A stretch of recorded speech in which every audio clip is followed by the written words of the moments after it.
ভারতীয় জনতা পার্টিতে স্বাগতম। ভারত মাতা কি, ভারত মাতা কি, মাতা কি, বন্দে বন্দে বিজেপি। শ্রীমতী রশিদা বেগম। ভারত মাতা কি। Tapas Sinha, ex secretary TPCC block president. Dilip Sur Chowdhury, ex secretary TPCC. India Congress committee minority department in charge Mizoram state, contesting candidate from Bagharghat Assembly Constituency 2018. TPCC Secretary Mr. Ratan Chandra। না না আপনারা সিলেক্টিং করেছেন।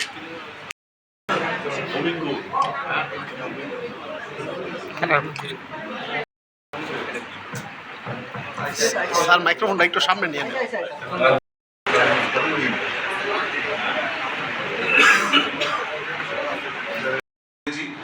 আয়ুষ্মান কার্ডের মাধ্যমে গরিবদের 5 লক্ষ টাকা তাদের চিকিৎসা, সমস্ত অংশের মানুষের জন্য সরকার কিছু না কিছু চিন্তা ভাবনা করছে। গত কিছুদিন আগে সরকার সমাজের প্রত্যেকটা অংশের মানুষের জন্য কাজ করছে, চাহে গরিব হোক, শ্রমিক হোক, জন্য প্রস্তুত থাকে। আমাদের সংগঠন বুথ লেভেল অবধি পৃষ্ঠা প্রমুখ পর্যন্ত আমাদের সংগঠন নির্মাণ হয়েছে। যে কোনো দেখুন, এটা তো নির্বাচন কমিশন বলতে পারে, তবে মোস্ট অফ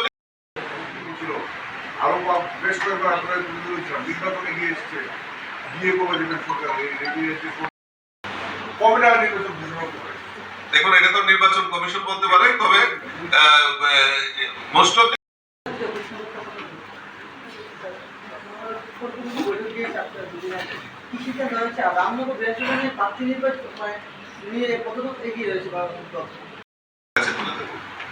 রাজবাবু কিছু আগে আমরা কথা বলছেন যে ঘোষণা হবে, জন্য প্রস্তুত থাকে।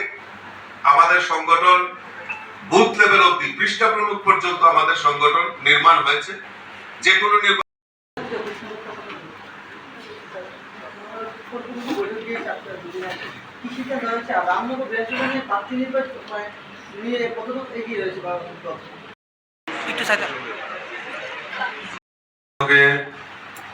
উপস্থিত আমার সাংবাদিক বন্ধুরা, উপস্থিত মঞ্চে অন্যান্য অতিথিরা, আজকে ভারতীয় জনতা পার্টির কাছে এটা আনন্দের দিন।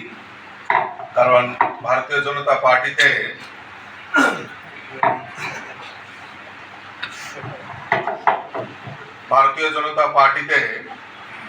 আজকে যারা দীর্ঘদিন ধরে প্রদেশ কংগ্রেসের নেতৃত্ব দিয়ে এসেছিল, আজকে তাদের মধ্যে অধিকাংশ লোক আজকে ভারতীয় জনতা পার্টিতে যোগদান করছে। তাদের মধ্যে অন্যতম আমাদের অ্যাডভোকেট জয়দুল হোসেন, যিনি এক্স চেয়ারম্যান ত্রিপুরা প্রদেশ কংগ্রেস মাইনরিটি ডিপার্টমেন্টের, উনি আজকে আমাদের পার্টিতে যোগদান করছেন।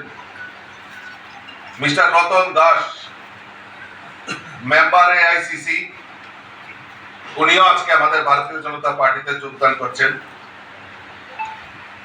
জেমস হক, যিনি x coordinator all India Congress committee minority department, উনি মিজোরামেরও সংগঠনের হিসাবে দায়িত্ব ছিলেন।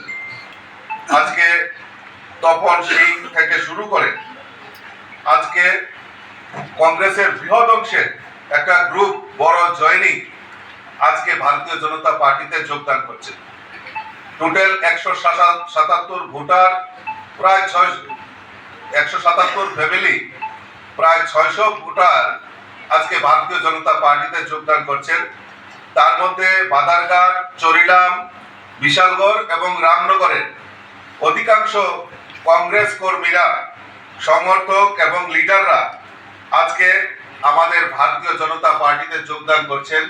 আমি তাদেরকে স্বাগত জানাচ্ছি, অভিনন্দন জানাচ্ছি, শুভেচ্ছা জানাচ্ছি এবং তাদেরকে আগামী দিন সবাই মিলে আমাদের রাজ্যের মাননীয় মুখ্যমন্ত্রী যে সংকল্প করেছেন যে এক ত্রিপুরা শ্রেষ্ঠ ত্রিপুরা, এই এক ত্রিপুরা শ্রেষ্ঠ ত্রিপুরা করার লক্ষ্যে আমরা সবাই মিলিতভাবে কাজ করব। আমাদের যে সংকল্প যে 2024-এর যে লোকসভা নির্বাচন, আর কিছুদিনের মধ্যেই এই নির্বাচনের নির্ঘণ্ট ঘোষণা করা হবে। আর আমরা চাই আবারও দেশের যশস্বী প্রধানমন্ত্রীকে আবারও দেশের প্রধানমন্ত্রী হিসাবে দেখতে চাই। এবং এই ত্রিপুরা রাজ্যে 2টি লোকসভা আসন রয়েছে, সেখান থেকে আমরা পদ্ম ফুল ফুটিয়ে আমরা মোদিজির হাতকে শক্তিশালী করব, সেই সংকল্প আমরা নিয়েছি ভারতীয় জনতা পার্টি। তারই লক্ষ্য হিসাবে আজকে দিকে দিকে বিভিন্ন দল থেকে, কংগ্রেস, সিপিএম এবং অন্যান্য আঞ্চলিক দল থেকে ভারতীয় জনতা পার্টিতে যোগদান করছেন, ভারতীয় জনতা পার্টিকে সমর্থন করছেন। আর লক্ষ্য একটাই যে ত্রিপুরা রাজ্যে এই কংগ্রেস এবং সিপিএম এর যে নাটক দীর্ঘদিন ধরে যারা কংগ্রেস করে আসছিল, আজকে কংগ্রেস করার সুবাদে 25 বছর এই রাজ্যের বুকে বামপন্থীরা শাসন ব্যবস্থা ছিল। আর আমরা যদি দেখি এই যারা বিরোধী দল করতো, বাম বিরোধী আন্দোলন করতো, বাম বিরোধী ছিল, তাদেরকে কিভাবে নৃশংসভাবে কাউকে হত্যা করা থেকে শুরু করে এবং বিভিন্ন সময়ে বিভিন্ন মামলা মোকদ্দমায় জড়িয়ে এই কংগ্রেসীদের উপর অত্যাচার, নির্বিচারে অত্যাচার করা হয়েছে। আমরা ভুলে যাইনি ত্রিপুরা রাজ্যের মানুষ। প্রাক্তন বিধায়ক মধুসূদন সাহাকে ওনার বাড়ির সামনে নৃশংসভাবে হত্যা করা হয়েছিল। এমন বহু কংগ্রেসী ব্যক্তিত্ব রয়েছে, তাদেরকে নৃশংসভাবে সিপিএম এর সময় হত্যা করা হয়েছে। আজকে সেই তাদের আত্মা জিজ্ঞেস করতে চায় সেই কমিউনিস্ট এবং কংগ্রেসীদের কাছে যে কাদের স্বার্থে 2023-এর বিধানসভা নির্বাচনে কাদের স্বার্থে এই কমিউনিস্টের সঙ্গে যারা ত্রিপুরা রাজ্যে একসময় সন্ত্রাসের আতুরঘর ছিল, সেই কমিউনিস্টদের সঙ্গে কিভাবে আঘাত করে 2023-এর বিধানসভা নির্বাচনে লড়াই করেছে। শুধু একটাই যে কিছু কিছু কংগ্রেসের নেতাদের নিজেদের ব্যক্তিগত রাজনৈতিক চরিত্রকে চরিতার্থ করার জন্যই তারা এই সিপিএম এর সঙ্গে গঠবন্ধন করেছিল।